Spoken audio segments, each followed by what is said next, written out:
à la page même où l'onction de David nous est rapportée, presque sans transition. L'histoire de sa vie continue et apparaît là la phrase « Or, les Philistins » 1 Samuel 16, 13, 17, 11. Cette intervention des Philistins à ce point précis nous met en présence d'un des aspects les plus importants de l'onction et nous fait comprendre quelque chose de plus de sa signification profonde. Les Philistins étaient les ennemis jurés du témoignage du Seigneur. Or, la vie de David a eu pour objectif essentiel d'amener ce témoignage à sa plénitude et à sa fin. C'est là la place que nous lui avons assignée dans le plan de Dieu. Cet objectif sera atteint quand nous verrons l'arche du témoignage reposant enfin dans le sanctuaire du temple et la gloire céleste remplissant la maison de Dieu. C'est là ce que Dieu a vu quand il suscite David. C'est pour atteindre ce but-là qu'il lui confère l'onction. Avec les Philistins, ce sont donc les forces d'opposition qui entrent en lice. Ils représentent l'antagonisme suscité par l'onction dans l'accomplissement de sa mission. Quand on parcourt les livres qui nous racontent la vie de David, on ne peut pas manquer d'être impressionné par tous les démêlés qu'il a eus avec les Philistins et par la place considérable que les Philistins occupent dans le tableau général de sa carrière. C'est tout à fait frappant. Du reste, pour qu'on y regarde de plus près, on ne peut pas ne pas remarquer la place que les Philistins occupent dans l'Ancien Testament en général. Dans les seuls livres des Juges et de Samuel, ils ne sont pas mentionnés moins de 244 fois.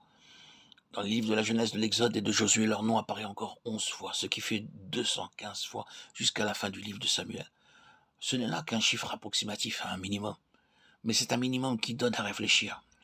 Une constatation d'un tel poids mérite qu'on s'y arrête et qu'on se rende compte que ce sont précisément les livres qui nous racontent la vie de David, qui contiennent les allusions aux Philistins dans les proportions la plus considérables.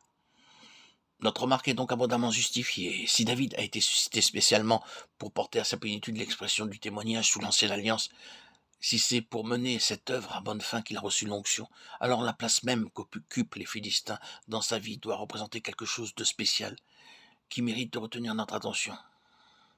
Examinons donc les choses de plus près et tâchons de les tirer au clair. Une première remarque à faire, c'est que la partie du monde que les Philistins occupent à ce moment de l'histoire n'est pas leur vraie patrie. Peuplade vagabonde, foncièrement belliqueuse. Ils étaient fort bien entraînés à la guerre et représentaient de ce fait une menace perpétuelle pour les peuples qui se trouvaient dans leur voisinage. Leurs guerriers étaient d'une si grande valeur que leur ennemi, même plus fort numériquement, pouvait à peine en avoir raison quand ils avaient maille à partir avec eux. À une époque assez reculée, les Philistins portèrent leurs pas aventureux vers cette terre que Dieu avait mise à part pour la donner à son peuple d'Israël.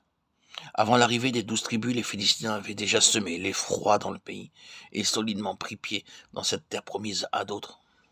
Un territoire assez considérable tomba même pour finir sous leur domination. Leur influence, leur puissance, leur prestige étaient tels qu'ils allèrent jusqu'à donner leur nom au pays tout entier, la Palestine, et simplement le pays des Philistins. Palestine signifie terre des Philistins. Du jour où ils ont mis le pied dans le pays, ils y ont laissé quelque chose d'eux-mêmes, qui ne s'est pas encore effacé aujourd'hui. Mais voilà que le Seigneur amène son peuple dans le pays d'Israël. Mais en dépit de ce titre, en dépit de cette désignation divine, en dépit de ce qui représente ainsi l'intention de Dieu, le plan de Dieu, la pensée de Dieu, nous voyons ce pays prédestiné subir l'empreinte des Philistins. Ils disputent à Israël jusqu'au nom de leur pays, et entre les deux peuples, c'est une question de titre, c'est une question de nom, en définitive, que va se ramener tout leur antagonisme.